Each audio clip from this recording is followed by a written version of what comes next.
Assalamualaikum warahmatullahi wabarakatuh. Saya dari kelompok 10 akan menjelaskan makalah yang berjudul Studi Analisis Materi Fikih Madrasah Aliyah kelas 10 semester Gasal kurikulum K13.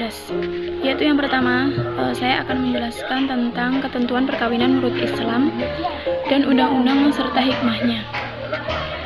Perkawinan di Indonesia itu sudah ditentukan oleh undang-undang, sudah diatur dalam undang-undang. Kemudian dalam agama sudah dijelaskan juga, sudah dijelaskan dalil dan hukumnya, sudah dijelaskan ketentuan, syarat, dan rukunnya. Oleh karena itu, kita sebagai warga negara Indonesia yang beragama Islam, maka kita harus wajib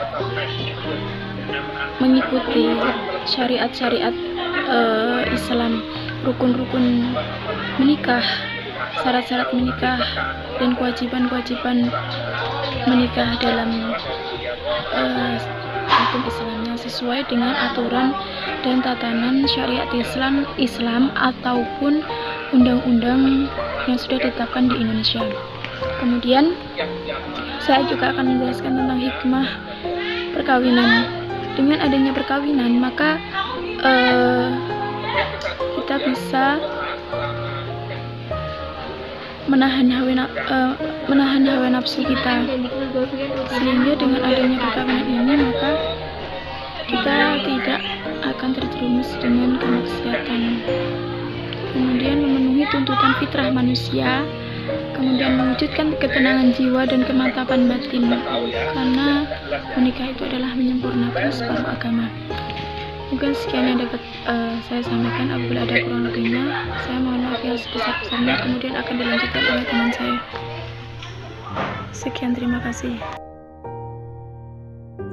Saya Imamatus Solihah dengan NIM 201190099 akan menjelaskan pada poin B, yaitu mawaris dan wasiat dalam Islam. Yang pertama, mawaris dalam Islam.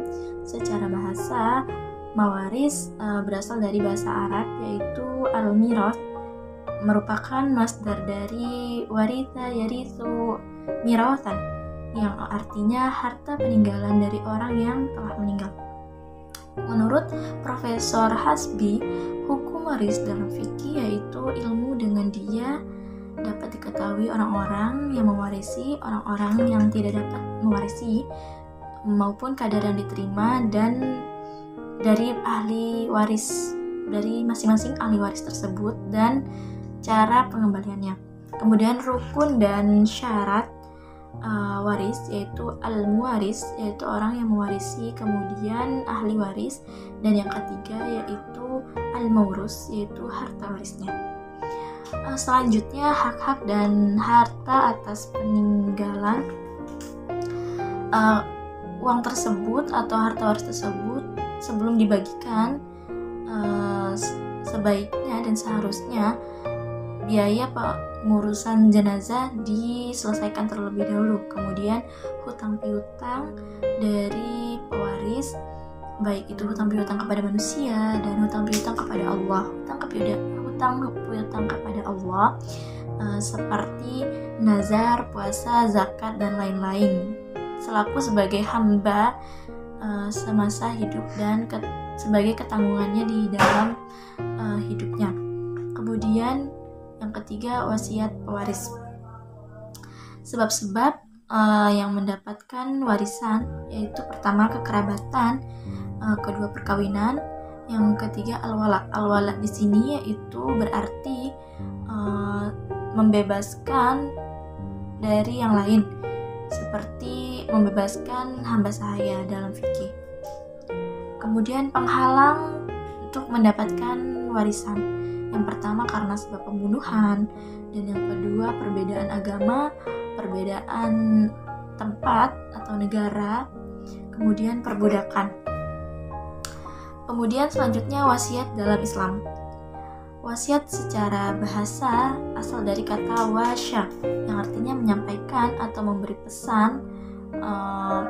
Secara istilah, wasiat adalah harta yang diberikan oleh pemiliknya kepada orang lain setelah si pemberi atau si pewasiat meninggal. Yang mana harta di sini untuk orang lain.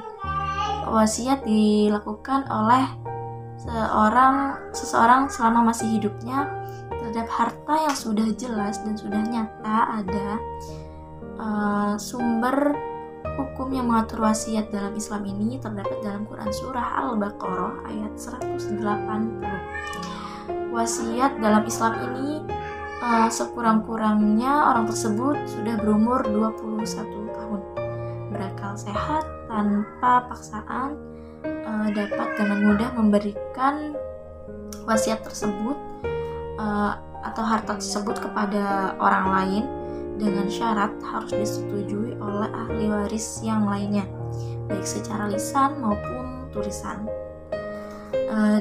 yang dihadapkan oleh dua orang saksi ataupun dengan notarisnya.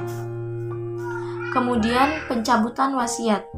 Pencabutan wasiat secara lisan dilakukan secara lisan juga, namun harus disertakan dengan dua orang saksi.